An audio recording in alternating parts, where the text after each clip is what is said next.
der Sepp noch ein Bub war, da haben sie ihn oft gefragt, ja, was willst du mal werden, zu was hätt's denn erfreut? Hat der Sepp dann mit ganz großen Eigeln noch gesagt, was ich werden will, das weiß ich schon heim. Ich möchte ein Jäger werden, ich hab das Jagen so gern. Wenn ich durch die Wälder geh, kann ich den Wind verstehen. Ich kenn an jeden Baum, ich bin im Wald daheim. Ich kann am Lauschen hören, drum möcht ich ein Jäger werden. Ich kann am Lauschen hören, drum möcht ich ein Jäger werden.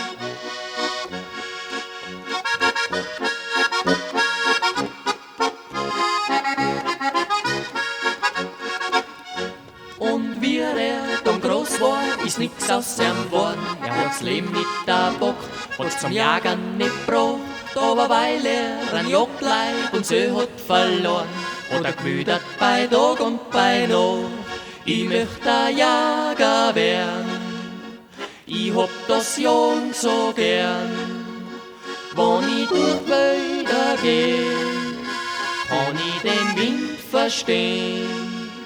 Ich kenn an jeden Baum, ich bin im Wald daheim. Ich kann am Lauschen hören, drum möcht ich ein Jäger werden. Ich kann am Lauschen hören, drum möcht ich ein Jäger werden.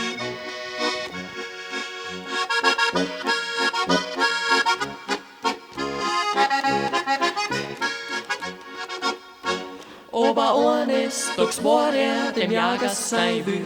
Er hat bitterlich gewarnt, der hat ihn kennt schon als Bub. Und der Wildschütz hat gespürt, dass er bald nix mehr fühlt. Hat geflüstert, jetzt hab ich meine Ruhe. Ich wollt ein Jäger werden, ich hab das Jagen so gern. Wenn ich durch Wälder geh, kann ich den Wind verstehen.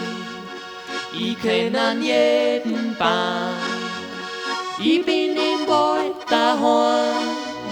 Ich kann am Plauschen hören, drum wollt ich ein Jäger werden.